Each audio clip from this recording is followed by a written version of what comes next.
प्राचीन भारत में एक गांव के पास एक बुद्धिमान साधु रहते थे। गांव के लोग अक्सर उनसे सलाह लेने आते थे क्योंकि वे अपनी गहरी बुद्धि और दयालुता के लिए प्रसिद्ध थे। एक दिन एक युवा व्यक्ति साधु के पास आया और अपने जीवन में सफलता प्राप्त करने के लिए मार्गदर्शन मांगा। साधु ने ध्यान से सुना और फिर कहा, मैं तुम्हें एक कहानी सुनाऊंगा। एक बार की बात है, एक युवा हाथी को पकड़कर गांव में लाया गया। गांव वालों ने हाथी को एक बड़े पेड़ से मजबूत रस्सी से बांध दिया।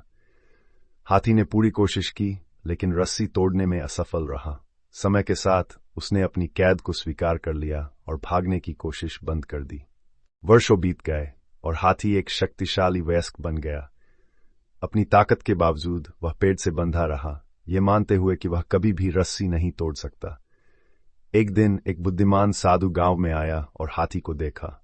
उसने गांव वालों से पूछा कि इतनी मजबूत प्राणी अब भी बंधा हुआ क्यों है। गांव वालों ने जवाब दिया, हाथी मानता है कि वह रस्सी नहीं तोड़ सकता, इसलिए वह कोशिश भी नहीं करता। साधु हाथी के पास गया और धीरे धीरे उसके कान में फुसफुसाया, तुम अपनी सोच से कहीं अधिक मजबूत हो, अपनी असली क्षमता को पहचानो और मुक्त हो जाओ। साधु के शब्दों से प्रेरित होकर हाथी ने पूरी ताकत से खींचा और आसानी से रस्सी तोड़ दी। वह स्वतंत्र होकर चला गया, अपनी सच्ची शक्ति को पहचानते हुए। साधु ने युवा व्यक्ति की ओर देखा और कहा, जैसे हाथी, हम में से कई लोग अपनी सीमित सोच से बंधे होते हैं। सफलता प्राप्त करने के लिए तुम्हें अपनी आंतरिक शक्ति को पहचानना होगा और उन मानसिक बाधाओं को तोड़ना होगा जो तुम्हें रोकती है। खुद पर विश्वास करो और तुम सफलता का मार्ग पाओगे।